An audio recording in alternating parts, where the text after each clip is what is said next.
ঐতিহ্যবাহী পঞ্চগড় জেলার অন্তর্গত তেতুলিয়া উপজেলার আজিজনগর মাথাফাটা আল মাদ্রাসাতু লিতারবিয়াতিল ফিতরা হিউম্যান কেয়ার স্কুল ফারেগিন হাফেজ ছাত্রদের পাগড়ি প্রদান উপলক্ষে আয়োজিত আজকের ওয়াজ ও দোয়া মাহফিলের শেষ অধিবেশনের সম্মানিত সভাপতি সাহেব, আমন্ত্রিত হাজারাত উলামায়ে কেরাম, মুরব্বিয়ানে এযাম, অত্র এলাকা এবং পার্শ্ববর্তী এলাকার বিভিন্ন প্রান্ত থেকে ছুটে আসা দিন দরদি, ইমানদার, পরহেজগার, মুত্তাকি মুসলিম ভাইরা, পর্দার অন্তরালে অবস্থানরত আমাদের সকলের শ্রদ্ধাভাজন পর্দানিশীন মা এবং বোনেরা, মহান আল্লাহ রব্বুল আলামিনের দরবারে আলিশান লাখ কোটি শুকরিয়া আদায় করছি যে মহান আল্লাহ রব্বুল আলামিন আমাদেরকে দুনিয়াবি যাবতীয় কাজ থেকে ফারেক করে, মুক্ত করে এই গভীর রাত পর্যন্ত লাখো কোটি মুমিন মুসলমানের মধ্য থেকে রহমতের হাতছানি দিয়ে বাছাই করে জমে বসে কোরআন সুন্নাহ থেকে আলোচনা করার, আলোচনা শোনার সুবর্ণ সুযোগ তৈরি করে দিয়েছেন। এই জন্য আপনারা খুশি না বেজার? কম না বেশি? হৃদয়ের সবটুকুন ভালোবাসা উজাড় করে শ্রদ্ধা জড়িত কণ্ঠে মহান মনিবের শেখানো ভাষায় শুকরিয়া আদায় করছি। জবান ছেড়ে দিয়ে সকলে একযোগে বলছি আলহামদুলিল্লাহ। রব্বানা লাকাল হামদ হামদান কাসীরা তাইয়িবান মুবারাকান ফীহি ইয়া রাব্বি লাকাল হামদু কামা ইয়ানবাগি লিজালালি ওয়াজহিকা ওয়া আযীমি সুলতানিকা। আল্লাহ রাব্বুল আলামিন আজকের ওয়াজ মাহফিলকে কবুল করুন। আল মাদ্রাসাতু লিতারবিয়াতিল ফিতরা এই প্রতিষ্ঠানকে আল্লাহ তাআলা কিয়ামত পর্যন্ত কবুল করুন। মাদ্রাসার সমস্ত হাজাত আল্লাহ তাআলা তার গায়বে খাজানা থেকে মিটিয়ে দিন। অক্লান্ত পরিশ্রম করে এই জান্নাতের বাগান যারা সাজিয়েছেন, দূরদারাজ থেকে শোনার জন্য যারা এসেছেন, আজকের মাহফিলের ওসিলা করে আল্লাহ তাআলা সকলকে পরিপূর্ণ হেদায়েত নসিব করুন। অত্র এলাকার সমস্ত মুর্দেগানের কবরে আযাব আল্লাহ তাআলা কিয়ামত পর্যন্ত বন্ধ করে দিন। কাল হাসরের কঠিন ময়দানে আজকের এই আয়োজন আল্লাহ তাআলা আমাদের সকলের নাজাতের জারিয়া হিসেবে কবুল করুন। প্রিয় বন্ধুগণ, রাত অনেক গভীর হয়েছে। আপনাদের কি ওয়াজ শোনার আগ্রহ আছে? একটু জোর আওয়াজে বলতে হবে, আছে? কার কার আগ্রহ আছে? দু হাত দেখতে চাই। লিল্লাহি তাকবীর। আওয়াজ কিন্তু হয়নি, কারণ অনেকের মধ্যে ঘুম ঘুম ভাব আছে। অনেকের চেহারার মধ্যে আমি হাসি দেখতে পাচ্ছি না।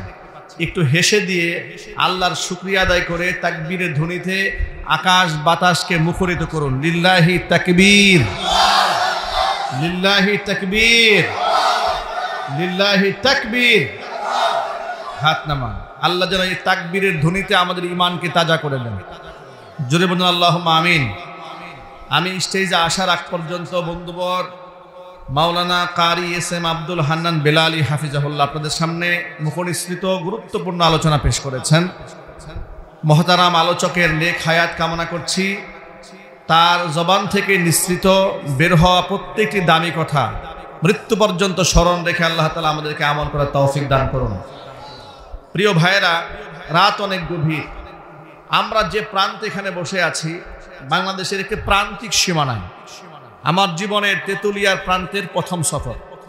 আমি ইতোপূর্বে পঞ্চগড়ে একাধিকবার এসেছি।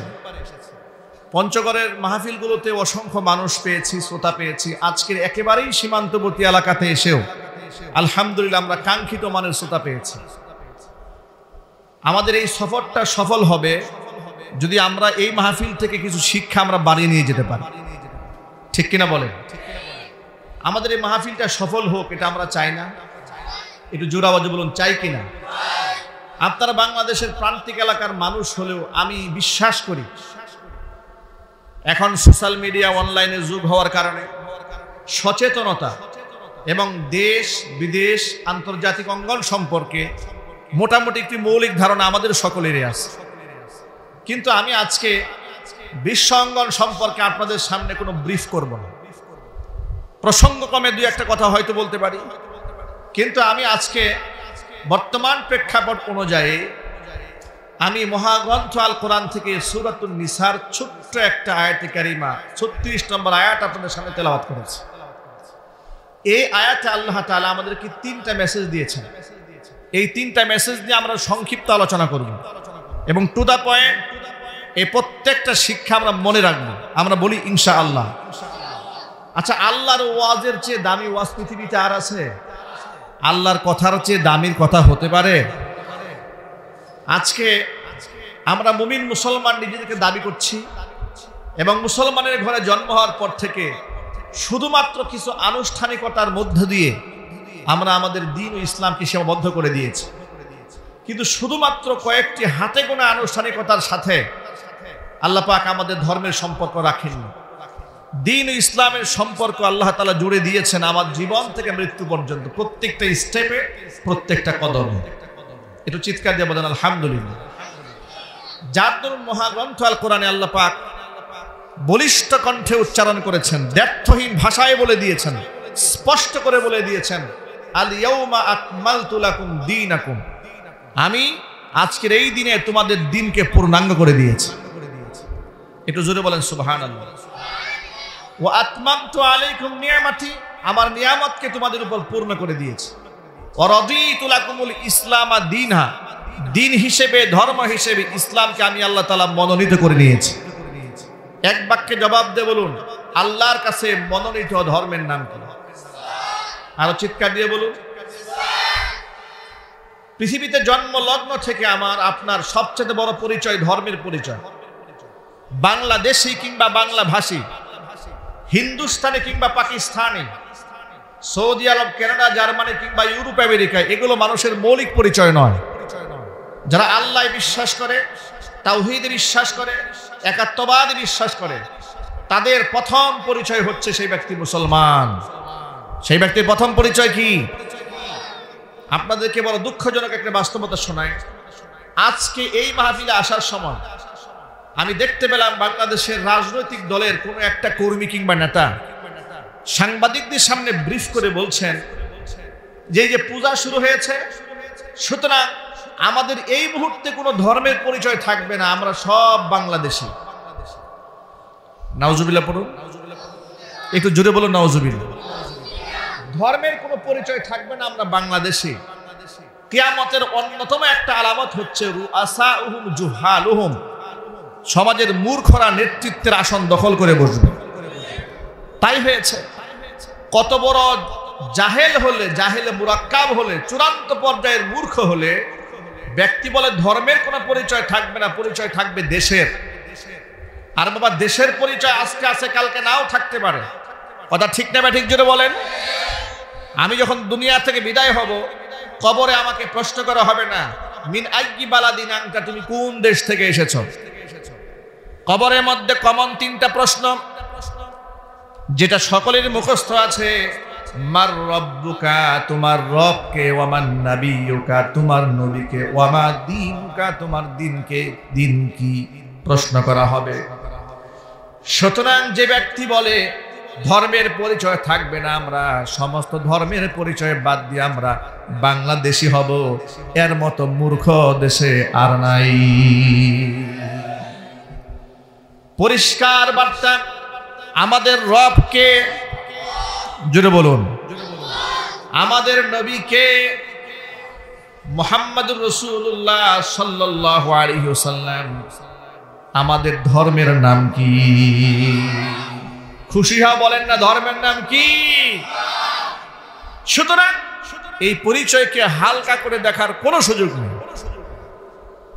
আল্লাহর সাথে আমাদের সম্পর্কটা কেমন হতে হবে,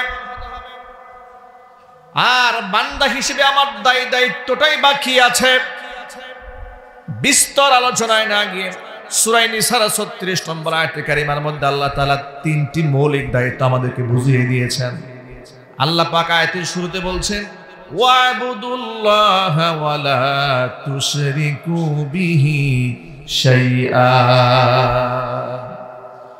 ও বান্দা তোমরা ইবাদত করবে আমি আল্লাহর, এটা আমি আল্লাহর হক। কারণ তোমার অস্তিত্ব আমার কারণে, তোমাকে সৃষ্টি করেছে আমি আল্লাহ।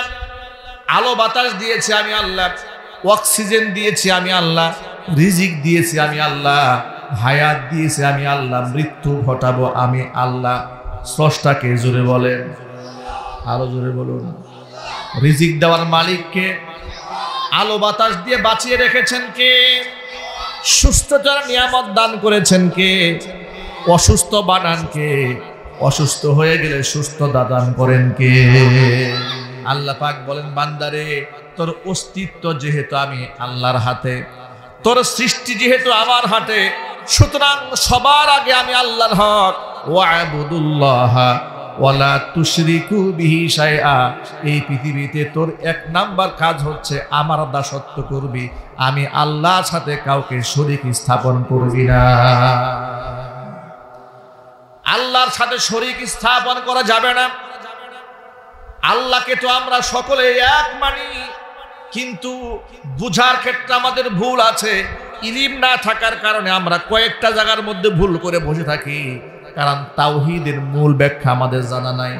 আল্লাহ যে এখানে বললেন ওয়াবুদুল্লাহ, আমি আল্লাহর ইবাদত করবে, আমার সাথে শরীক স্থাপন করবে না, আমাদের মধ্যে ইলম না থাকার কারণে, তাওহীদের মৌলিক জ্ঞান না থাকার কারণে আমরা আল্লাহর সাথে গুণাবলীতে শিরিক করি, কথা দিয়া শিরিক করি, কাজ দিয়া শিরিক করি, ইবাদত করতে গিয়া শিরিক করি। এই জন্য ইলম হাসিল করা আল্লাহ তাআলা ফরজ করে দিয়েছেন। ভাইরা আমার, এক বাক্যে জবাব দেয় বলেন আমাদের আল্লাহ কজন? একটু একটা আঙ্গুল উঁচা করেন তো, আল্লাহ কজন?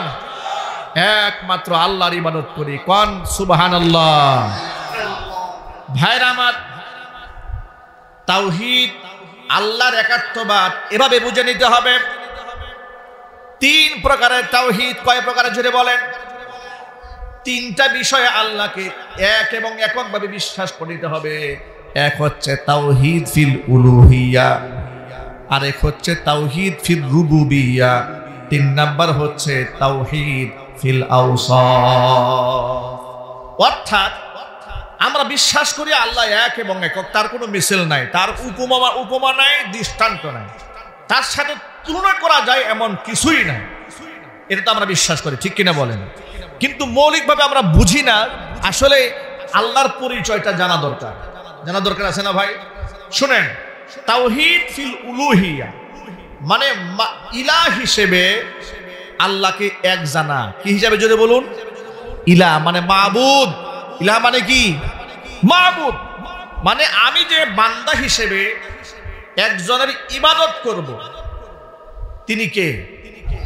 এবং ইবাদতের ক্ষেত্রে কারো শরীকেরা এখানে আল্লাহর সাথে করা যাবে না। যে অমুকের মিডিয়া হয়ে ভায়া হয়ে যেহেতু আল্লাহকে পেতে হবে, কিছু দাসত্ব হবে তার, কিছু দাসত্ব হবে আল্লাহ। এ কথা বলার সুযোগ আছে? খুব একটু ভেঙে বলি। যেমন আমার দেশের যে সমস্ত লোকেরা শিরকের সাথে, বেদাতের সাথে জড়িত, তারা এক ধরনের খুরা যুক্তি সমাজে বলে বেড়ায়। সেটা হচ্ছে এমপি এবং মন্ত্রী মাধ্যম হয়ে প্রধানমন্ত্রীর কাছে যেতে হয়। সুতরাং দুনিয়ার কোনো এমপি মন্ত্রী প্রধানমন্ত্রীর কাছে যেতে হলে যদি এতগুলা মিডিয়া ধরতে হয়, তাহলে এত বড় স্রষ্টা, তাকে তো মিডিয়া ছাড়া ধরা যাবে না। সুতরাং আমাদেরকে আল্লাহর ওলির মিডিয়া হইতে হবে। আর আল্লাহর ওলির মিডিয়া হতে গেলে আল্লাহর ওলির ইবাদত করা মানে আল্লাহর ইবাদত করা। একটু চিৎকার দেখো নাউজুবিল্লাহ। যার ধরুন এই আকীদা বিশ্বাস নিয়ে তারা আল্লাহকে সেজদার পরিবর্তে পীরের পায়ে সেজদা দেয়, এই দৃশ্যগুলো বাংলাদেশে নাই।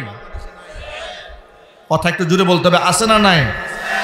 এই যে তারা যে মানুষের পায়ে সেজদা দিচ্ছে, এই বিশ্বাস নিয়ে দিচ্ছে যে ইউনি আল্লাহর পক্ষ থেকে দায়িত্ব প্রাপ্ত। যার দরুন আমাদের কাছে অসংখ্য দলিল প্রমাণ আছে।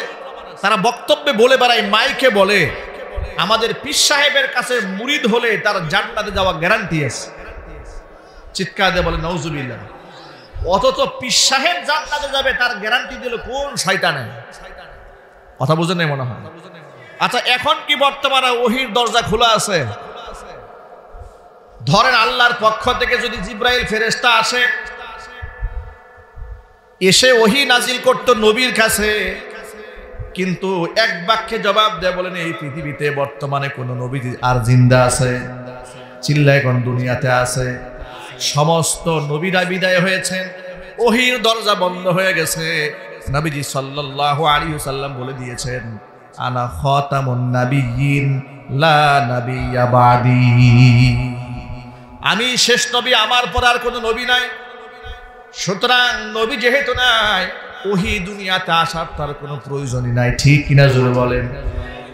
এখন জান্নাতি কিংবা জাহান্নামী বলতে হলে আল্লাহর কাছ থেকে সিদ্ধান্ত জানার দরকার আছে না নাই? আপনি কোনো ব্যক্তিকে নিশ্চিত জাহান্নামী এই ফয়সালা কি করে দিতে পারেন? আপনি আশাবাদ ব্যক্ত করতে পারেন, দোয়া করতে পারেন, যে আমরা দোয়া করি, আমরা আশাবাদ ব্যক্ত করি যে তুমি জান্নাতি হবে ইনশাআল্লাহ। এইভাবে বলা ছাড়া তুমি অবশ্যই জান্নাতি, এরকম জান্নাতের সার্টিফিকেট দেওয়ার ক্ষমতা ভাই আমার আছে? পৃথিবীর কোন পীরের আছে? জান্নাতের সার্টিফিকেট দেওয়ার ক্ষমতা আল্লাহর পক্ষ থেকে আল্লাহ নবী সাল্লাল্লাহু আলাইহি সাল্লামকে আল্লাহ দান করেছিলেন। চিল্লাবেন সুবহানাল্লাহ। এবং সেটা ওহীর মাধ্যমে অবগত হয়েই নবীজি বলতে পারতেন যে অমুক ব্যক্তি জান্নাতি। যেমন আনাস ইবনে মালিক রাদিয়াল্লাহু তাআলা আনহু হাদিসের রাবী, তিনি বলছেন, কুন্না জুলুসান ইনদা রাসূলিল্লাহি সাল্লাল্লাহু আলাইহি ওয়াসাল্লাম, আমরা আল্লাহর নবী সাল্লাল্লাহু আলাইহি ওয়াসাল্লামের পাশে বসেছিলাম। ওই মুহূর্তে নবীজি সাল্লাল্লাহু আলাইহি সাল্লাম বললেন, ইয়াতুলু আলাইকুমুল আনা রাজুলুম মিন আহলিল জান্নাহ। ও সাহাবীরা, এই মুহূর্তে তোমাদের মাঝে একজন জান্নাতি ব্যক্তির আগমন ঘটবে। সুবহানাল্লাহ বলবেন না? কত সুন্দর একটা মুহূর্ত। আল্লাহ রাসূল সাল্লাল্লাহু আলাইহি ওয়াসাল্লাম বলছেন যে এই মুহূর্তে তোমাদের মাঝে একজন জান্নাতি ব্যক্তির আগমন ঘটবে। এই কথা বললে কিউরিসিটি, আগ্রহ কোন মাত্রায় গিয়ে পৌঁছে যায়। বর্ণনাকারী সাহাবী আনাস ইবনে মালিক বলেন, আমরা একদম স্থির হয়ে আছি, দেখি কে ঢুকে আমাদের মজলিসে, জান্নাতি ব্যক্তি। সুবহানাল্লাহ, নিঃসন্দেহে কত বড় মাপের সাহাবী তিনি হবেন, অপেক্ষায় আছেন।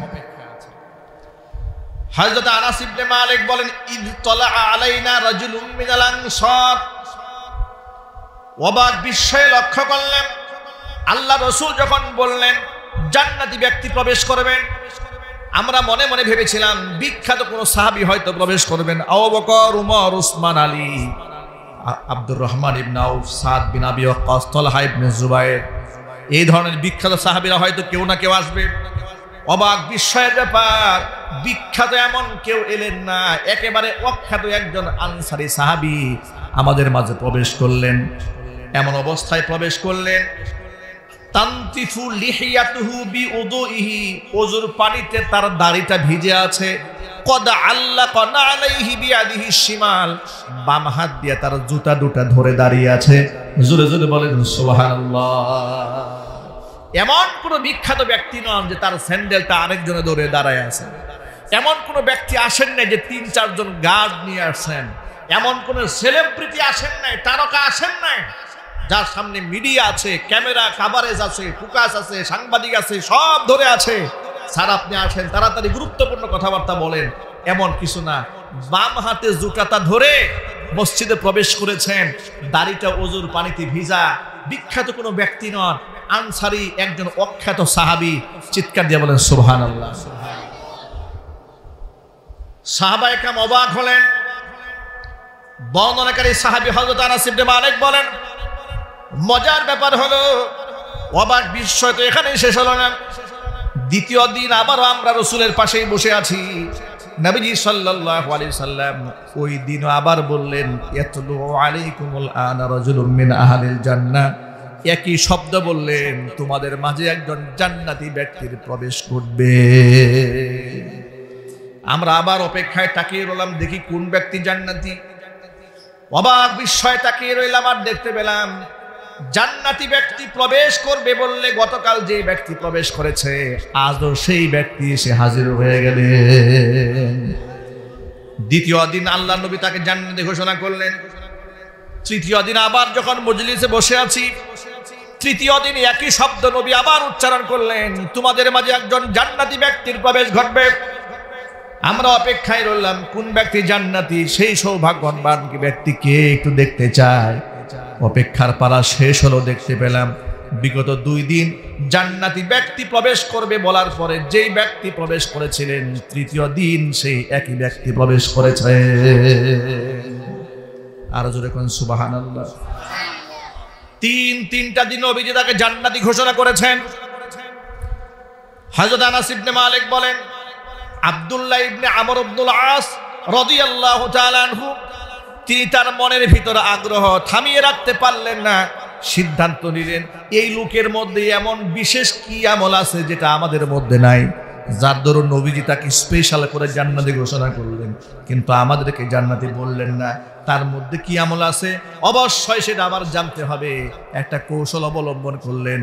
তিনি ওই আনসারী সাহাবীকে বললেন, ভাই আমার পিতার সাথে আমার ঝগড়া হয়েছে, মনোমালিন্যতা হয়েছে, আমি সিদ্ধান্ত নিয়েছি 3 দিন পর্যন্ত আমি বাড়ি ফিরে যাব না।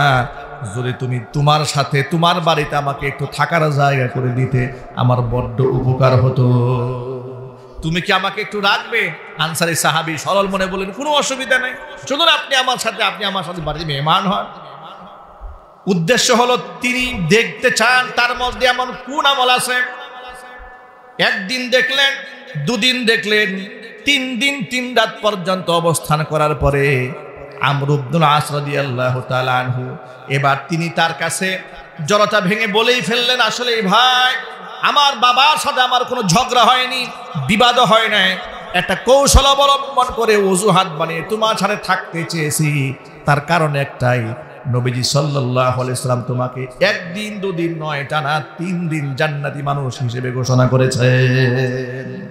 তোমার মধ্যে এমন কোন আমল আছে যেটা আমাদের মধ্যে নাই? বিশেষ কোনো আমল তো আমি দেখতে পেলাম না। তুমি যেভাবে নামাজ পড়ো আমরা সেভাবে নামাজ পড়ি, তুমি যেভাবে চলো আমরা হালাল হারাম বেছেই চলি, তাহলে তোমার মধ্যে এমন কি আছে যেটা আমাদের মধ্যে নাই? এবার ওই আনসারী সাহাবী বললেন, ভাই শোনো, আমার মধ্যে বিশেষ কোনো আমল নাই, সাধারণ আমলটা আমি করি, তবে একটা আমল আমি সব সময় ব্যক্তিগতভাবে করার চেষ্টা করি। সেটা কি?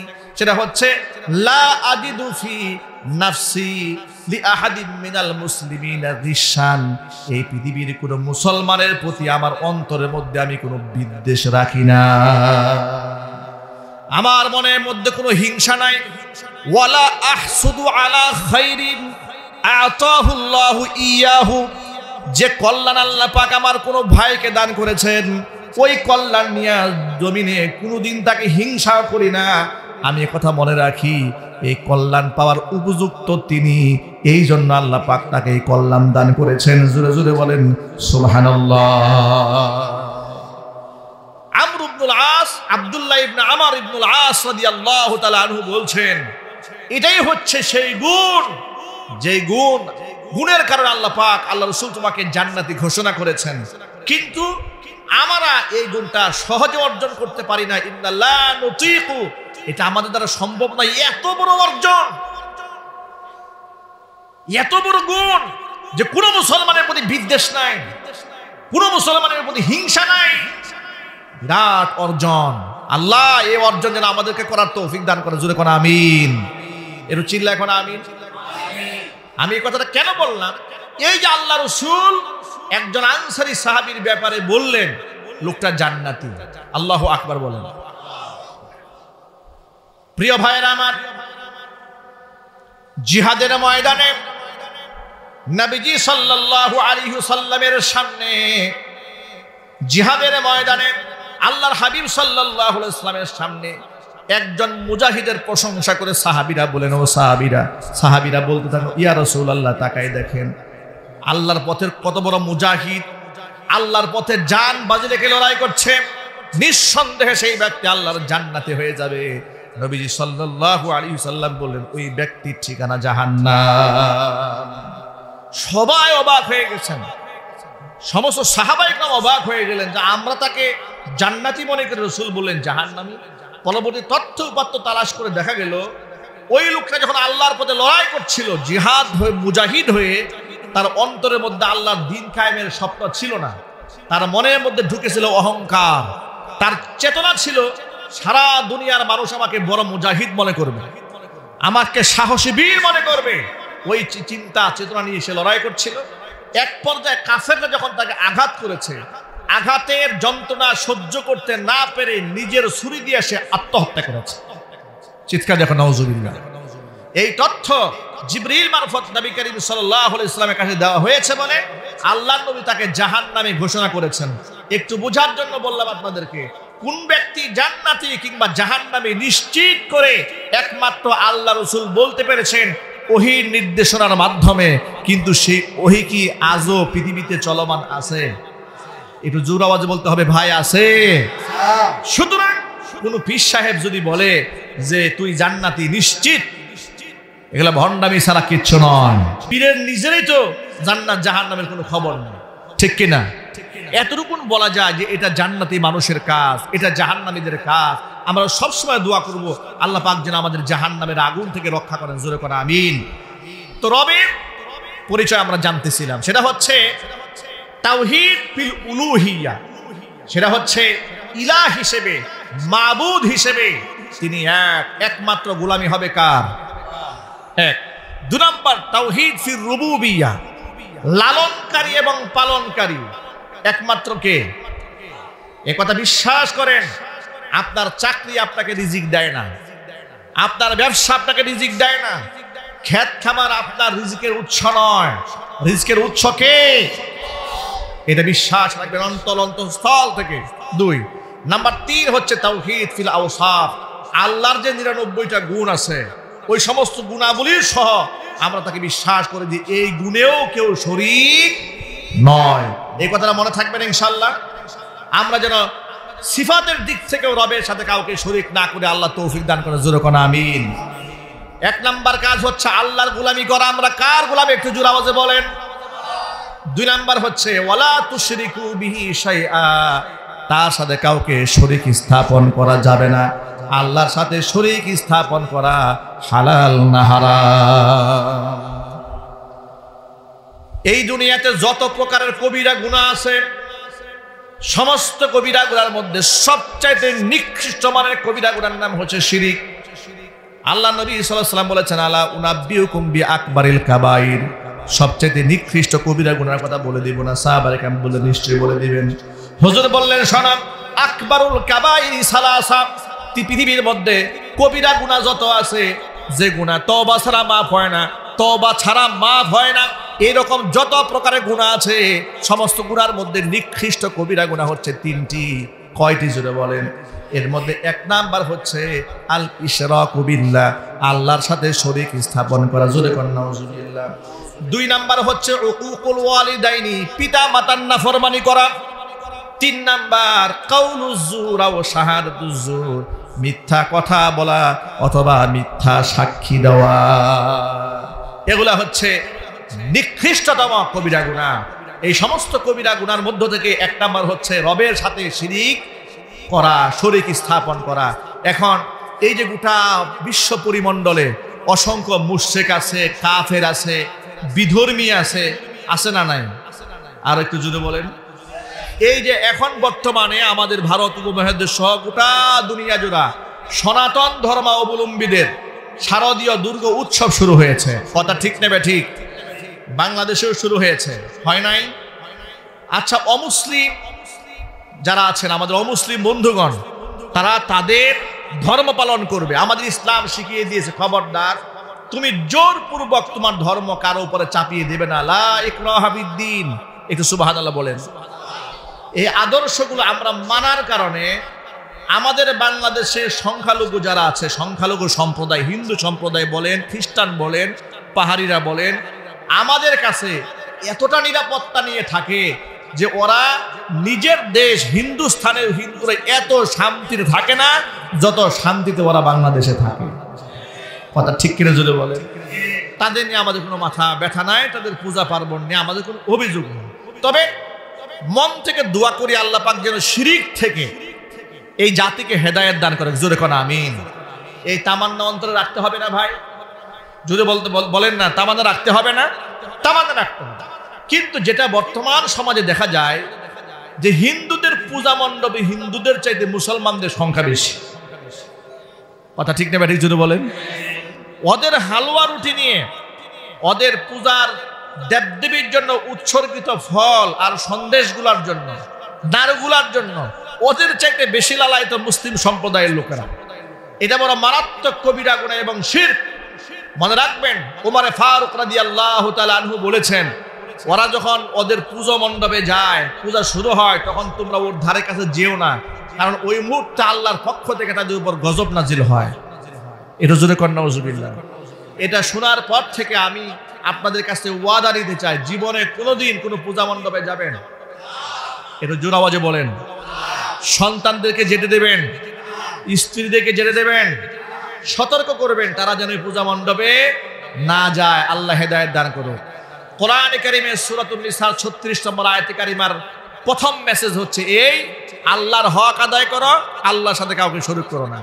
দ্বিতীয় নম্বর মেসেজ হচ্ছে, যদিও স্রষ্টা হিসেবে আল্লাহ পাক এক এবং একক, কিন্তু দুনিয়াতে আপনি আমি এসেছি আমাদের পিতা মাতার ওসিলায়। ঠিক কিনা জোরে বলেন? পিতার ঔরসে মায়ের উদরে আল্লাহ তাআলা পাঠিয়েছেন ওসিলা হিসেবে বাবা মা। আল্লাহর পরে এই দুনিয়াতে তাদের অবদান আছে। এই জন্য আল্লাহ রাব্বুল আলামিন পবিত্র কোরআনে বহু জায়গায় নিজের পরে বাবা মার অধিকার আদায়ের কথা বলেছেন। সুবহানাল্লাহ। ওয়াবিল ওয়ালিদাইনি ইহসানা, পিতা মাতার হক আদায় করেন। ওয়াবিদিল কুরবা, আত্মীয় স্বজনের হক আদায় করেন। ওয়াল ইয়াতামা ওয়াল মাসাকিন, ইতিম মিসকিনের হক আদায় করেন। ওয়াল জারিদিল কুরবা ওয়াল জারিল জুনুব, নিকটতম প্রতিবেশী দূরতম প্রতিবেশী তাদের হক আদায় করেন। ওয়াবনিস সাবিল, পথিক মুসাফিরের হক আদায় করেন। ওয়াসসাহিবি বিল জামবি, নিজের সাথীর হক আদায় করেন। ওয়ামা মালাকাত আইমানুকুম, অধীনস্থ ব্যক্তিদের হক আদায় করে। এই আয়াতের তিনটা মেসেজ। এক নম্বর মেসেজ হচ্ছে আল্লাহর হক আদায় করো। দ্বিতীয় নম্বর মেসেজ হচ্ছে বান্দার হক আদায় করো। তিন নম্বরে আল্লাহ বলছেন, ইন্নাল্লাহা লা ইউহিব্বু মান কানা মুখতালান ফাখুরা, নিশ্চয় আল্লাহ তাআলা কোনো অহংকারী দাম্ভিককে পছন্দ করেন না। এই কথাটা আল্লাহ পাক কেন বললেন? মুফাসসিরিন কিরামরা লিখেছেন, আল্লাহর হক এবং বান্দার হক আদায়ের ক্ষেত্রে প্রতিবন্ধকতা হলো অহংকার। আল্লাহর হক এবং বান্দার হকের প্রতিবন্ধকতা কি? অহংকার। বুঝাবার জন্য বলি, আল্লাহ তাআলা হযরত আদম আলাইহিস সালাতু ওয়াস সালামকে সৃষ্টির পরে ফেরেশতা কুলকে বললেন সিজদা করার জন্য। সকল ফেরেশতা সিজদা করেছে, সিজদা করে নাই আযাজিল। কে করে নাই? আযাজিল কি বলেছিল আল্লাহর সামনে? আযাজিল বলেছিল, আসজুদু লিমান খালাকতা তিনা, মাটি দিয়ে যাকে বানিয়েছো তাকে আমি সিজদা দেব, এটা কি হলো নাকি? খালাকতানি মিন নারিন ওয়া খালাকতাহু মিন তিন, আমাকে বানিয়েছো আগুন দিয়ে, ওকে বানিয়েছো মাটি দিয়ে। আগুনের স্বভাব উপরে থাকে, মাটির স্বভাব নিচে থাকে। তাহলে আমি এত শ্রেষ্ঠত্বের মানদণ্ডে উত্তীর্ণ হওয়ার পরে তুমি আমাকে বলছো আদমের পায়ে সিজদা দিতে? তার অহমিকা, তার তাকাব্বুরি তাকে রবের দাসত্ব থেকে দূরে সরিয়ে রেখেছে। সুতরাং আপনি আল্লাহর হক আদায় করতে গেলে আপনাকে নিজের দাসত্বকে মাটির সাথে, নিজের অহংকারকে মাটির সাথে মিশিয়ে দিতে হবে। কথা বলতে হবে, ঠিক কিনা জোরে বলেন। আচ্ছা, আপনাদেরকে একটু বোঝাবার জন্য বলি, রাত অনেক গভীর হয়ে যাচ্ছে, 5 থেকে 10 মিনিটের মধ্যে বক্তৃতা শেষ হয়ে যাবে। বলেন ইনশাআল্লাহ? বেশি কষ্ট হচ্ছে আপনাদের? আচ্ছা, সেজদায় যদি আমরা যাই, আমরা কি ঠেকাই মাটিতে? শুধু কপাল? একটু জোরে বলেন, কি ঠেকায়? নাক আর কপাল। আচ্ছা, গোটা দেহের মধ্যে আমাদের যত অঙ্গ প্রত্যঙ্গ আল্লাহ দান করেছেন, এই নাক আর কপালের চাইতে বড় সম্মানের জায়গা আর আছে? কারো যদি ইজ্জত নষ্ট হয়, লোকেরা কি বলে? নাক কাটা গেছে। কি হয়ে গেছে?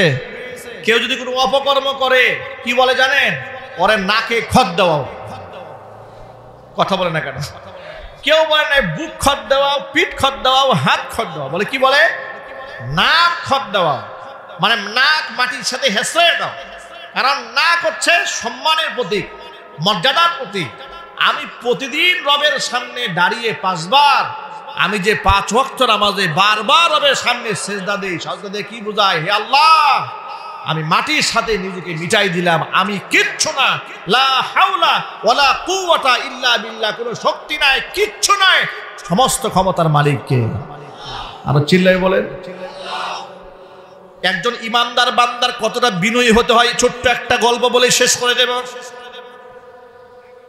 খলিফাতুল মুসলিমিন হযরত ওমর ফারুক রাদিয়াল্লাহু তাআলা আনহু এই দুনিয়ার মধ্যে এমন একজন মর্যাদার পাত্র ছিলেন, এত মর্যাদা আল্লাহ পাক তাকে দিয়েছিলেন। নবী করিম সাল্লাল্লাহু আলাইহি ওয়াসাল্লাম ওমরের ব্যাপারে বলেছেন, লাউ কানা মিন বাদি নাবিয়্যুন লাকানা ওমর নাবিয়্যা।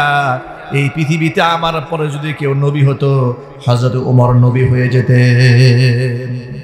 এত সম্মান হযরত ওমরকে আল্লাহ পাক দিয়েছিলেন। নবীজি বলেছেন, যেই রাস্তায় ওমর হাঁটে সেই রাস্তায় শয়তানও হাঁটে না। হযরত ওমর ফারুক রাদিয়াল্লাহু তাআলা আনহু হচ্ছেন ওই ব্যক্তি, যেই ব্যক্তি কথা বলতে গিয়া আল্লাহর নবী সাল্লাল্লাহু আলাইহি ওয়াসাল্লামের সামনে এমন কিছু পরামর্শ দিয়েছিলেন আর হুজুরের জামানায় এমন কিছু আমল করেছিলেন। ওমর ফারুক রাদিয়াল্লাহু তাআলা আনহুর মুখ নিঃসৃত বাণী এবং সিদ্ধান্তের পক্ষে আল্লাহ তাআলা মহাগ্রন্থ আল কোরআনের কয়েকটা জায়গার মধ্যে আয়াত নাজিল করে দিয়েছেন। জোরে বলেন সুবহানাল্লাহ।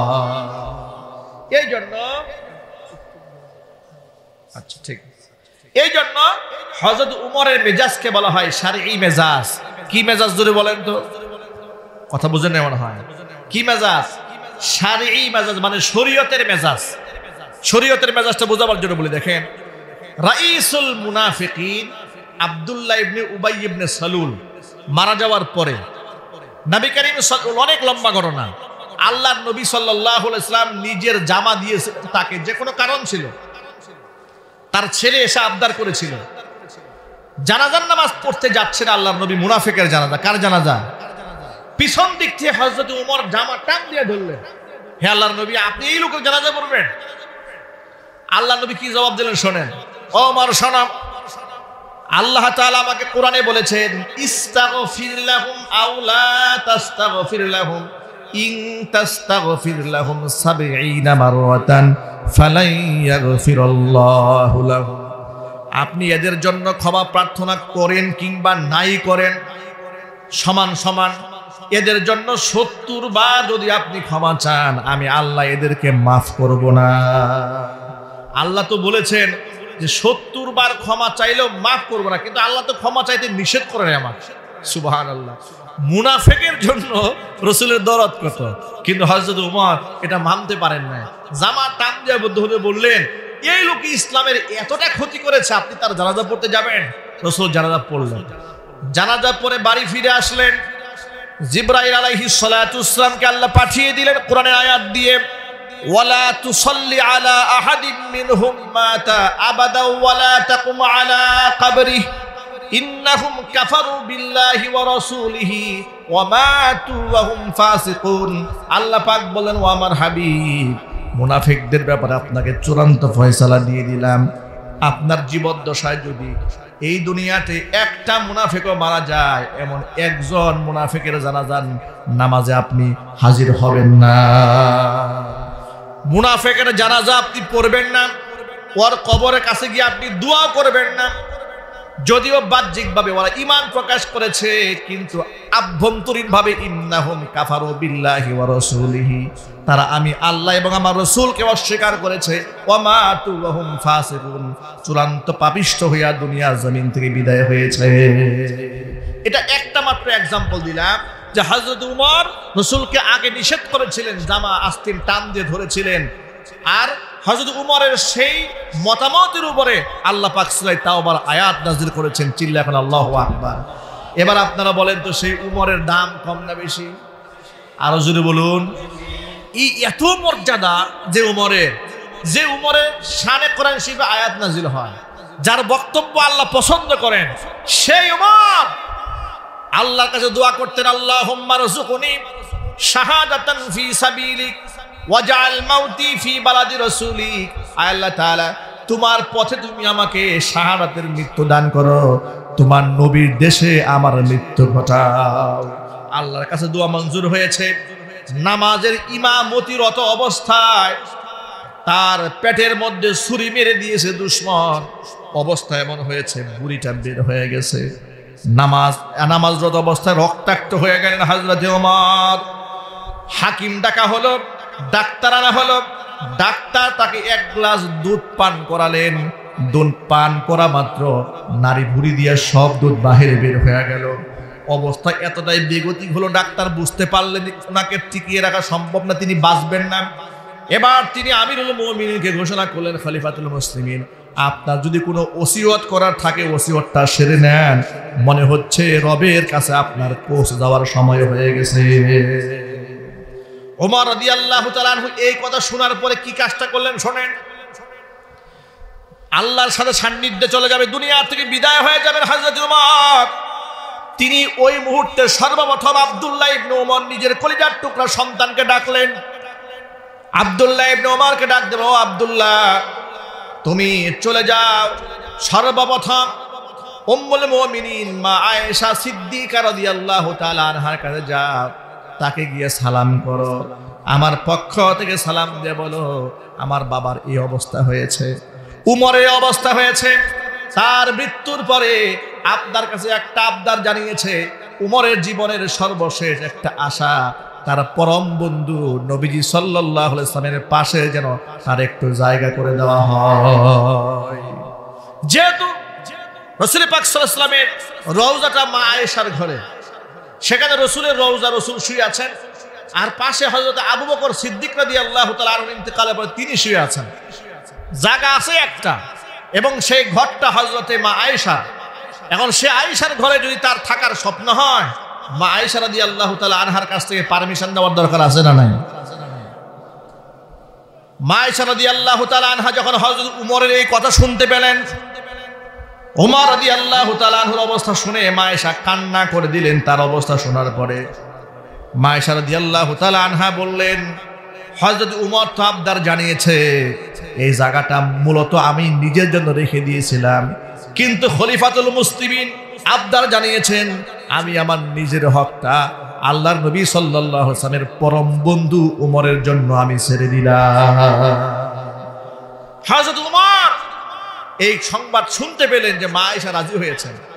মা আয়েশা রাজি হয়েছেন, এতে মানে খুশিতে আত্মহারা না হয়ে তিনি ছেলেকে বলেন, ও ছেলে শোনো, এই যে আমার জীবন দশায় মা আয়েশা রাজি হয়েছে, এটা হতে পারে এমন যে তিনি আমার উপর না করবেন কেমন? আমি বেঁচে আছি, উনি আমার মুখের উপর না করতে পারছেন না, তুমি এক কাজ করবে, আমার মৃত্যুর পরে আবার মা আয়েশার কাছে অনুমতির জন্য যাবে, যখন আমি উমর কিচ্ছু থাকবো না, মাটির সাথে বিলীন হয়ে যাব, চিল্লায় এখন আল্লাহু আকবার, আমার নাম থাকবে না, অস্তিত্ব থাকবে না, আমি লাশ হয়ে যাব। মা আয়েশার কাছে সেকেন্ড টাইম আবার তুমি পারমিশন চাবে, আমার মৃত্যুর পরে মা আয়েশা যদি আমাকে পারমিশন দেন, তাহলে আমাকে মা আয়েশার ঘরে রাসূলের রওজার পাশে কবর দিবে। আর যদি মা আয়েশা তখন পারমিশন না দেন, সাধারণ পাবলিকের সাথে গুরুস্থানে আমাকে কবর দিবে। জোরে বলেন সুবহানাল্লাহ। বিনয় কাকে বলে লক্ষ্য করেন। এবার ছেলেকে বলে, ও ছেলে শোনো, নবীজি সাল্লাল্লাহু আলাইহি ওয়াসাল্লামের সাহাবী হুযায়ফা রাদিয়াল্লাহু তাআলা আনহু তার কাছে যাবে, তাকে গিয়ে জিজ্ঞেস করবে, আমার পক্ষ থেকে তাকে ডেকে আনবে, তার সাথে আমার কথোপকথন আছে। হুযায়ফা রাদিয়াল্লাহু তাআলা আনহুকে ডেকে আনা হলো। হুযায়ফা রাদিয়াল্লাহু তাআলা আনহুকে ডেকে হযরত ওমর রাদিয়াল্লাহু তাআলা আনহু বলছেন, ও আল্লাহর নবীর সাহাবী হুযায়ফা, আমি তোমাকে আল্লাহর নামে কসম দিয়ে বলি, আল্লাহর নামে কসম দিয়ে বলছি, আল্লাহর নামে কসম দিয়ে বলছি, তুমি তো সাহিবু সিররি রাসূলিল্লাহি সাল্লাল্লাহু আলাইহি ওয়াসাল্লাম, নবীজি সাল্লাল্লাহু আলাইহি ওয়াসাল্লামের গোপন রহস্যবিদ, তোমার কাছে তথ্য আছে। মুনাফিকদের নামের তালিকা আল্লাহর নবী একমাত্র তোমাকে বলেছিলেন। একটু কসম করে বলি, তুমি নামগুলা বলবা, তুমি শুধু একটা কথা আমাকে বলবা, যে সমস্ত মুনাফিকদের নামের তালিকা নবীজি তোমার কাছে বর্ণনা করে দিয়েছিলেন, ওই সমস্ত মুনাফিকদের মধ্যে আমার নামটা কি আছে নাকি? সুবহানাল্লাহ বলবেন না? একটু কল্পনা করেন তো ভাই, হযরত ওমর হুযায়ফাকে ডেকে বলছেন, আমি আল্লাহর নামের কসম দিয়ে বলছি তোমাকে, তুমি বলো রাসূল তো মুনাফিকদের নামের তালিকা তোমার কাছে বলেছিলেন, ওই তালিকার মধ্যে আমি উমরের নামটা আছে নাকি? সুবহানাল্লাহ, চিল্লা কন্না সুবহানাল্লাহ। জান্নাতের সুসংবাদ প্রাপ্ত সাহাবী হযরত ওমর ভয় পাচ্ছেন মুনাফিকদের কাতারে তার নাম আছে কিনা। আর আমাদের অবস্থা এমন হয়েছে, নামাজ নাই, রোজা নাই, হজ নাই, যাকাত নাই, তাহাজ্জুদ নাই, দান নাই, সদকা নাই, কিচ্ছু নাই, নিজেকে জান্নাতের ঠিকাদার মনে করে। ঠিক না ভাই? ঠিক, নিজেকে মনে করে জান্নাতে গেলে তেতুলিয়া গ্রামে একমাত্র আমি জান্নাতে যাব। নামাজ নাই, রোজা নাই, কিচ্ছু নাই। চায়ের দোকানে বসে ফতুয়াবাজি করে আলেমের বিরুদ্ধে, বিড়ি টানে আর আলেমদের বিরুদ্ধে কথোপকথন করে। মসজিদে গিয়ে নামাজও পড়ে না, কিন্তু নিজের পাক্কা মুসলমান মনে করে। এমন ভণ্ড দেশে আছে না? না। হযরত উমর বলছেন, এবার কসম দেওয়ার পরে হুযায়ফা রাদিয়াল্লাহু তাআলা আনহু চোখের পানি ছেড়ে দিয়ে বলেন, আমিরুল মুমিনিন, আল্লাহর কসম করে বলি, মুনাফিকদের নামের তালিকার মধ্যে আপনার নাম নাই। এ কথা শোনার পরে তিনি সাময়িক আশ্বস্ত হলেন। পরিপূর্ণ আশ্বস্ত হওয়ার জন্য ছেলে আব্দুল্লাহ ইবনে উমরকে ওসিয়ত করে বলছেন, আব্দুল্লাহ শোনো, আমার মৃত্যুর পরে দেখবে হুযায়ফা আমার জানাজার নামাজে আসে কিনা। কারণ আল্লাহ নবী সাল্লাল্লাহু আলাইহি ওয়াসাল্লাম মুনাফিকদের নামের তালিকা তার কাছে দেওয়ার পরে এই হুযায়ফা সকল মানুষের জানাজা পড়তো না। যদি সে আমার জানাজায় হাজির হয়, তুমি বুঝে নিও যে হুযায়ফা সত্য বলেছে, আমি মুনাফিকদের কাতারে নই। সুবহানাল্লাহ বলেন। আর আমার মৃত্যুর পরে হুযায়ফা যদি আমার জানাজার নামাজ না পড়ে, হে ছেলে ধরে নিও আমি মুনাফিক হয়ে মরেছি। কতটা বিনয় ওমর ফারুক রাদিয়াল্লাহু তাআলা আনহু বিধিবিধি পেশ করেছেন। এবার বিনয়ের চূড়ান্ত পর্যায়ে লক্ষ্য করেন। দুইটা ওসিয়ত শেষ হয়ে গেল। হযরত ওমর রাদিয়াল্লাহু তাআলা আনহু জীবনের শেষ মুহূর্তে এসে যখন একেবারে জীবন বের হয়ে যায় অবস্থা, মাটির সাথে গালটা মিশে আছে, পড়ে আছে রক্তাক্ত অবস্থায়, তো জমিনে পড়ে গেছে, মাটির ধুলাবালি চেহারায় লাগতেছে। এই দৃশ্যটা হযরত আব্দুল্লাহ ইবনে ওমর সহ্য করতে পারে না। বাবার মাথাটা উঁচা করে উরুর মধ্যে নেওয়ার চেষ্টা করছেন। হযরত ওমর ছেলে আব্দুল্লাহকে ডাক দিয়ে বলে, আব্দুল্লাহ রে, জমিন থেকে আমার মাথাটা একটু উঁচা করবে না, মাটির সাথে আমার মাথাটা লেগে থাকতে দাও, ধুলাবালিগুলো আমার গালকে স্পর্শ করুক, কপালটা আমার গালটা মাটিটাকে স্পর্শ করুক। ধুলাবালি মাটির সাথে মিশে জীবনের শেষ মুহূর্তে রবের সামনে সিজদারত অবস্থায় বিদায় হয়ে আমি আমার মনিবকে বুঝাই দিতে চাই, আমি উমরের মর্যাদা আমি রবের সামনে ধুলার সমতুল্য নই। আমি আমার নিজেকে মাটির সাথে মিশিয়ে আমার মনিবের দরবারে হাজির হয়ে যেতে চাই। আমি বুঝিয়ে দিতে চাই আমি উমর কিছুই না, ধুলাবালি হইয়া রবের সামনে হাজিরা দিয়ে যেতে চাই। প্রিয় বন্ধুগণ আমার, আল্লাহ তাআলা সূরা নিসার 36 নম্বর আয়াতে কারিমায় এই কথা প্রমাণ করে দিয়েছেন, ইন্নাল্লাহা লা ইউহিব্বু মান কানা মুখতালান ফখুরা। নিশ্চয় আমি আল্লাহ তাআলা অহংকারী আর দাম্ভিককে পছন্দ করি না, কারণ অহংকার এমন একটা মারাত্মক খারাপ দোষ যা আল্লাহর হক এবং বান্দার হক আদায়ের ক্ষেত্রে প্রতিবন্ধকতা সৃষ্টি করে যায়। এই জন্য অহংকার নামক রোগ যদি আমাদের মধ্যে থাকে, আমরা পরিষ্কার করে নেব। আমাদের তো অহংকার করার কোনো যোগ্যতা আছে ভাই? একটু জোর আওয়াজে বলেন না, আমাদের অহংকারের যোগ্যতা আছে? অহংকার এবং অহংকারীদের পরিণতি কত ভয়াবহ হয় বাস্তবতা তাকায় দেখেন।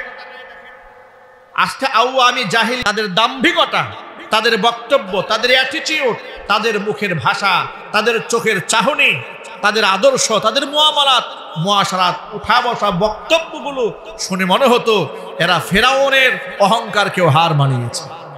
কথা ঠিক নেবে ঠিক?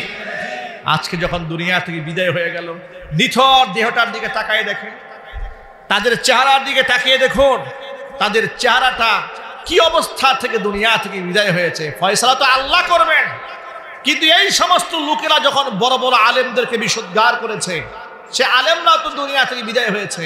শহীদ আল্লামা সাঈদী রহমাতুল্লাহি আলাইহি মৃত্যুবরণ করেছেন। মৃত্যুবরণ করার পরে মৃত লাশ কি করে হাসতে থাকে, সেই দৃশ্য আল্লামা শহীদ সাঈদী রহমাতুল্লাহি আলাইহি চেহারা দেখে বিশ্ববাসী দেখেছে। কথা ঠিক নেবে ঠিক জোরে বলেন? হাস্যজ্জ্বল চেহারা করে আল্লাহর ওলিরা দুনিয়া থেকে বিদায় হয়, আর আল্লাহর ওলিদের সাথে যারা নাফরমানি বিয়াদবি করে, এদের চেহারাগুলো দিয়ে তাকালেই বোঝা যায় কেমন বিভৎস মৃত্যু এদের হয়েছে। আল্লাহ আমাদেরকে হেদায়েত দান করে, জোরে কোন আমিন। সুতরাং অহংকার এটা হচ্ছে হক গ্রহণের প্রতিবন্ধকতা। অহংকারের সংজ্ঞা একটু বলে দিই আপনাদেরকে, কথা বলেই বক্তব্য শেষ দিকে নিয়ে যাচ্ছি ইনশাআল্লাহ। অহংকার কাকে বলে? নবী করিম সাল্লাল্লাহু আলাইহি ওয়াসাল্লাম বললেন, লা ইয়াদখুলুল জান্নাতা মান কানা ফি কলবিহি মিসকালু হাববাতি খারদালিন মিন কিবরিন। একেবারে দানা পরিমাণ অহংকার আছে, সেই ব্যক্তি জান্নাতে প্রবেশ করবে না। এই কথা শোনার পরে প্রশ্ন করা হলো, হে আল্লাহর নবী সাল্লাল্লাহু আলাইহি ওয়াসাল্লাম, কিছু মানুষের আখলাক, কিছু মানুষের নেচারটা এরকম, ইচ্ছা করে সুন্দর সুন্দর জামা পরে, সুন্দর জুতা পায়ে দেয়, সুন্দর টুপি মাথায় দেয়, তো এগুলা কি অহংকারের মধ্যে পড়ে? নবী করিম সাল্লাল্লাহু আলাইহি ওয়াসাল্লাম বললেন, না, সুন্দর জামা, সুন্দর টুপি এগুলো অহংকার নয়, বরং এটার প্রশংসা করে রাসূল বললেন, ইন্নাল্লাহা জামিলুন ইউহিব্বুল জামাল। আল্লাহ নিজে সুন্দর, সৌন্দর্যটাকে আল্লাহ ভালোবাসেন। তো অহংকারের সংজ্ঞা কি হুজুর বলছেন? অহংকার হচ্ছে বাতারুল হাক্কি আর গমতুন নাস, সত্যকে অস্বীকার করা, আর গমতুন নাস মানুষকে তুচ্ছ তাচ্ছিল্য করা। বুঝতে পেরেছেন? বাতারুল হাক্কি ওয়া গমতুন নাস, সত্যকে অস্বীকার করা আর মানুষকে তুচ্ছ জ্ঞান করা, এটা হচ্ছে অহংকার। সুতরাং এখানে আমরা যারা আছি, এখন আমি আপনাদের কাছে জানতে চাচ্ছি, আমরা কি আমাদের অন্তরের মধ্যে অহংকার রাখবো? একটু জোর আওয়াজে বলুন। অহংকার কি করে? বান্দার হক আদায়ের ক্ষেত্রে প্রতিবন্ধকতা সৃষ্টি করে। অহংকার কি করে? আল্লাহর হক আদায়ের প্রতিবন্ধকতা সৃষ্টি করে। রবের হক আদায়ের প্রতিবন্ধকতা কেমনে সৃষ্টি করে? ওই যে শয়তান বলল, রব বলছে সেজদা দাও, শয়তান বলে না। শয়তান শুধু নাই বলে না, ও আবার যুক্তি তর্ক স্থাপন করেছে। আপনাদেরকে মজার একটা তথ্য শোনায়, কষ্ট পাচ্ছেন আপনারা? মুসা আলাইহিস সালাতু ওয়াস সালাম তুর পাহাড়ে যাচ্ছে। কোথায় যাচ্ছেন? এমন সময় শয়তানের সাথে রাস্তায় দেখা হয়েছে। শয়তান নবী মুসাকে ডেকে বলে, মুসা, আল্লাহর সাথে দেখা করতে যাচ্ছ? বলে হ্যাঁ। তো তোমার সাথে আল্লাহর কথোপকথন হবে? বলে হ্যাঁ হবে। তো তুমি একটা আল্লাহকে বলো, আমি তওবা করতে চাই। তো এই কথা শুনে নবী মুসা কালিমুল্লাহ বড় অবাক হয়েছেন। মজার ব্যাপার, শয়তান ইবলিস তওবা করতে চায়, এটা খুব মজার ব্যাপার না? কথা বলে না, এটা একটা মজার ব্যাপার না? ইবলিস তওবা করতে চায়, ঠিক আছে, আমার এই মেসেজটা তুমি আল্লাহকে পৌঁছে দিও। বলে আচ্ছা ঠিক আছে। তুর পাহাড়ে গেলেন, রবের সাথে কথোপকথন করলেন, কথোপকথন শেষ হলো। এক পর্যায়ে বলেন রব্বুল আলামিন, শয়তানের সাথে দেখা হয়েছিল, আল্লাহ পাক তো সব জানেন, তারপরেও জিজ্ঞেস করেন শয়তান কি বলেছে? বলে শয়তান তো তওবা করতে চায়। আল্লাহ পাক বলেন তার জন্য তওবার দরজা খোলা আছে। শয়তানের জন্য তওবার দরজা খোলা আছে। আগে সুবহানাল্লাহ বলেন। কিন্তু সবার তওবা তো একরকম নয়। শয়তানের জন্য তওবার দরজা খোলা আছে। যাওয়ার সময় শয়তান কি বলবে যে তোমার জন্য তওবার দরজা খোলা? তওবার সিস্টেমটা কি? তওবার সিস্টেম হচ্ছে যে আদমকে সিজদা না করে তুমি অহংকার করেছিলে, সে আদম তো মারা গেছেন, দুনিয়া থেকে চলে গেছেন, ওই আদমের কবরে গিয়ে সিজদা দেবে, সিজদা দিয়ে আমার কাছে মাফ চাবে, আমি শয়তানও মাফ করে দেব। সুবহানাল্লাহ বলে। মুসা আলাইহিস সালাতু ওয়াস সালাম তুর পাহাড় থেকে নেমে এলেন। শয়তান বলে কি ব্যাপার নবী মুসা, আমার কথা মনে আছে? বলে হ্যাঁ মনে ছিল। তা আমি যে একটা প্রস্তাব দিয়েছিলাম, বলেছিলেন নাকি আল্লাহর কাছে? হ্যাঁ বলেছিলাম। আল্লাহ কি বলেছে? আল্লাহ বলেছে তোমার জন্য তওবার দরজা খোলা। শয়তান তো মহা খুশি। তো কি করতে হবে আমাকে? যে আদমের কবরে গিয়ে সিজদা দিয়ে মাফ চাইতে হবে। শয়তান বলে জিন্দা আদমরে সিজদা দেই নাই, মরাটারে সিজদা দেব? আমার কি প্রেস্টিজ বলতে কিছু নাই? নাউজুবিল্লাহ পড়েন। আল্লাহ পাক ভবিষ্যৎবাণী আগেই করে দিয়েছিলেন যে না, ও তো তওবা করবে না। তাকে গিয়ে বলো আদমের পায়ে সিজদা করবে না। অহংকার আল্লাহর ইবাদত করতে এইভাবে প্রতিবন্ধকতা সৃষ্টি করে। নাম্বার 1, বান্দার হকের ক্ষেত্রে অহংকার কি করে প্রতিবন্ধকতা সৃষ্টি করে? একটা এক্সাম্পল দিই। দেখুন, আপনি রাস্তায় হেঁটে যাচ্ছেন, বান্দার হক কি? একটা সিত্তুল হাক্কুল মুসলিম আলাল মুসলিমি খামসুন, বান্দার উপরে, এক মুসলমানের উপর আরেক মুসলমানের 5টা হক আছে। 1 নাম্বার হক, ইদা লাকিতাহু ফাসাল্লিম আলাইহি, যখন তুমি তার সাথে দেখা হবে তখন তুমি তাকে সালাম দিবে। কি করবে? সালাম দিবে। অহংকার ভিতরে থাকলে বান্দার হক আদায় করতে পারে না। সে যাহা হাঁটে আর মনে মনে ভাবে যে আমি আরে সালাম দেবো কেন? তেতুলিয়া থেকে আমার সাথে বড় হুজুর আছে নাকি? আমি আরে সালাম দেবো কেন? তেতুলিয়া থেকে আমার সাথে বড় ব্যবসায়ী আছে। আমি একে সালাম দেবো কেন? আমি কি ওর সাথে কম বড় শিক্ষিত? আমি ওর চেয়ে শিক্ষিত। আমি ওর চাইতে বড় লোক, আমি ওরতে বাড়িওয়ালা গাড়িওয়ালা। সুতরাং এই যে অহংকার মানুষকে বান্দার হক আদায়ে প্রতিবন্ধকতা সৃষ্টি করে। এই জন্য আল্লাহ তাআলা এই আয়াতে প্রথমে আল্লাহ নিজের হক আদায়ের কথা বললেন, দ্বিতীয়ত বান্দার হক আদায়ের কথা বললেন, সর্বশেষ বললেন খবরদার বান্দারে অহংকারীকে আমি আল্লাহ ভালোবাসি না। মানে যে দোষ তোর আমি আল্লাহর হক আদায়ে প্রতিবন্ধকতা সৃষ্টি করে, যেই দোষ তোর বান্দার হক আদায়ের প্রতিবন্ধকতা সৃষ্টি করে, ওই দোষকেও আমি আল্লাহ অপছন্দ করি এবং ঘৃণা করি। সুবহানাল্লাহ। সুতরাং আল্লাহ তাআলা যেন আল্লাহর হক আদায়ের তৌফিক আমাদেরকে দান করেন। একটু জোর আওয়াজে বলেন আল্লাহুম্মা আমিন। আমরা যেন বান্দার হক আদায় করতে পারি, আল্লাহ যেন সেই তৌফিক দান করেন। জোরে বলেন আল্লাহুম্মা আমিন। আল্লাহ এবং বান্দার হকের প্রতিবন্ধকতা সৃষ্টিকারী দোষের নাম কি? একটু জোর আওয়াজে বলেন। এই অহংকার কি অন্তরে জায়গা দেওয়া যাবে? অহংকার করে ধ্বংস হয়েছে কি? আরো জোরে কথা বলে না। অহংকার করে ধ্বংস হয়েছে কি? শয়তান। এখনো পর্যন্ত শয়তানের অনুসারীরা অহংকার করেই ধ্বংসের দ্বার প্রান্তে পৌঁছে আছে। ঠিক নেবে ঠিক? বিগত 16 বছর যারা অহংকার করেছে তারা কিন্তু সেই ধ্বংসের দ্বার প্রান্তে অহংকারের কারণেই পৌঁছে গেছে। এটা আমাদের জন্য সবক যে আমরা নিজেদেরকে কখনো অহংকারের সীমানার মধ্যে আমরা পা রাখবো না, কারণ অহংকারের একমাত্র মালিক আল্লাহ সুবহানাহু ওয়া তাআলা। আল্লাহ যেন অহংকার মুক্ত জিন্দেগি আমাদেরকে দান করেন। সকলে জোর আওয়াজে বলুন আল্লাহুম্মা আমিন।